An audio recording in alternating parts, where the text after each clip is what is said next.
Hey y'all, hey. It's your girl Miriam, Mimi. And I'm coming to you again from my office in this anointed massage chair. This is kind of my ritual on Sundays after church. So yeah, got out of church a little while ago. And I decided that I was going to come with part 9 of my experience with the narcissistic, egotistical sociopath, Rickensky Cosby, or Bishop Rick Cosby. Before I go any further, you already know what I'm going to ask you to do. Pause the video and go to Facebook and Instagram and TikTok and YouTube and like, comment, share, and subscribe to Songbird Since Birth.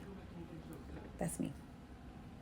So go ahead and, if you will, do that so you can stay updated and informed on this tea. Which part 10, when I give y'all part 10, y'all probably gonna be like clutching y'all pearls or something. But part 9 is what I'm about to give you now. I want to talk on the relationship that he tried building with my son. So he told me that um,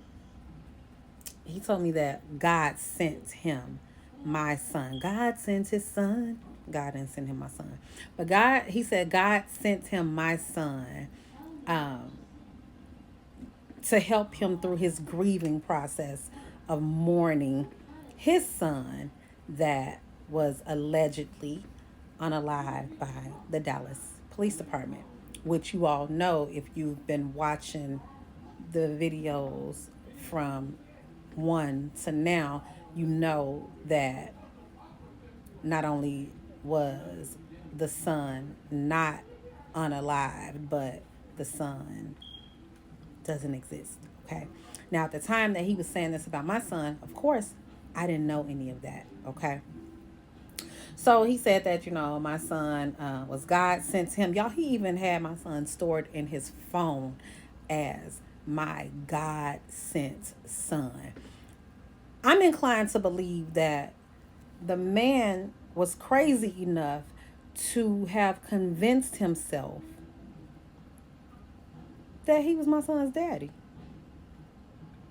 I don't know, because he was saying stuff, son. That's how he referred to my son. Son, son, son. So a couple of times my son was like, what's wrong with him? He didn't address him as anything. Like, if he talked to him, he just strike up a conversation. He never addressed him. Um, or he'll call him by his name. Rick called himself getting an attitude because he wouldn't call him dad. Sir, you're not his dad. He's not going to call you that, you know. So that was that. So one particular day, Rick, you know, made the mistake of taking the wrong tone with my boy. It happened so quick. Like, I had picked him up from school and he came in the house. Now, oftentimes when I get home, I might sit in my car for a few minutes in the garage. So that's what I did. And when I came in, I hear this ruckus going on. So I'm like, what's happening? And my son is like, dude need to chill. Like, I don't like how he talking to me. It's gonna go up. So Rick stands up. Ooh. Cause what you getting up for with my son? Cause we don't do that. Like, no, we don't do that. Like, you'll see a whole different side of me about my kids. You know what I mean? Like, you can mess around and find out today if you want to. So I kind of, diffused the situation, and eventually they resolved it, but not before he called mother. He calls this woman. She gets on the phone and calls me and start, well, I don't understand why. That's another time that she was told to mind her business. Okay.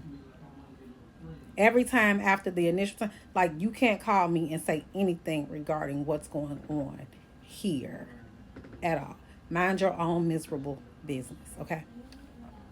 So once they got that resolved, everything was fine. Everything was fine.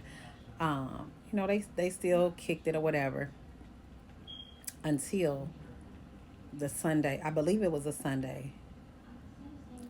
It was one day that Rick and I were on the phone. He had called me and yelling and screaming and cussing and just doing all sorts of nonsense.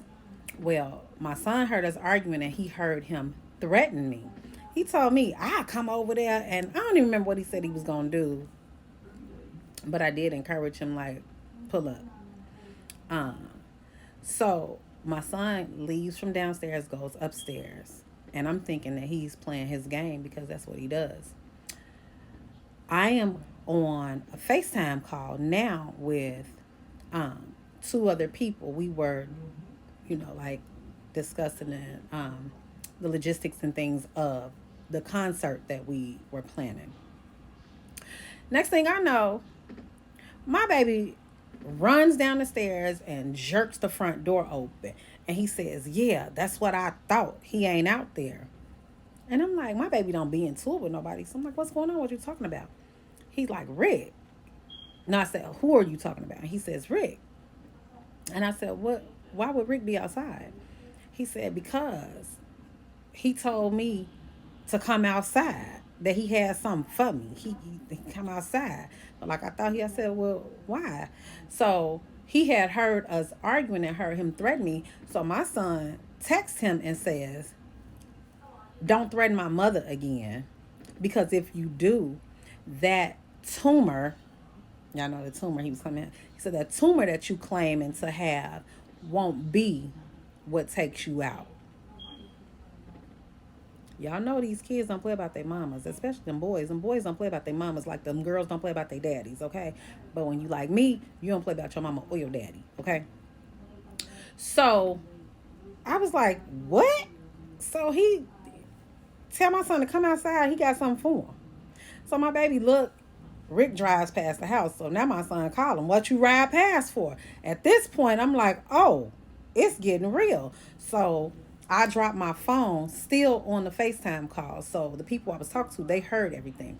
So I dropped my phone, put on some leggings. I took my dress off, put on some leggings and a t-shirt, some gym shoes, because, buddy, you gonna find out that I'll proudly rock a orange jumpsuit behind my kids, okay?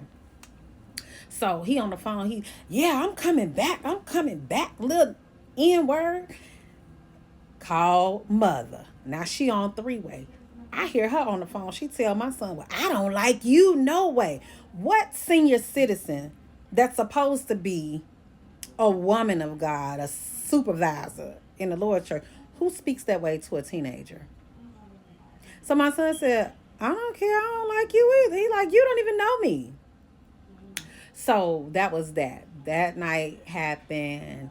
He, was riding around, but he wasn't getting it. Okay. He never pulled up. What he did do was text me from another phone number, because he had these text numbers that he used. He don't have real phone numbers from phone carriers. These are all text apps that he uses. So he texted me from that, told me to take cover, B word. I didn't respond. Then he texted my son, like, "You better watch your back, da da da da. You gonna get this and that." My son said, "You can't be for real texting me from an Android." Y'all know these teenagers. So that's what he's been doing lately. But now, every time I hear from him and it's something like that, the authorities are informed. So y'all stay tuned for part 10. I was just letting you know that this bishop was threatening a teenager. You 40 years old and you intimidated by a kid? Probably should have been. So that's part 9 of my experience. But stay tuned for part 10. Part 10, y'all gonna be clutching y'all pearls for real, okay? Y'all enjoy the rest of your Sunday. I am going to prepare dinner. Bye.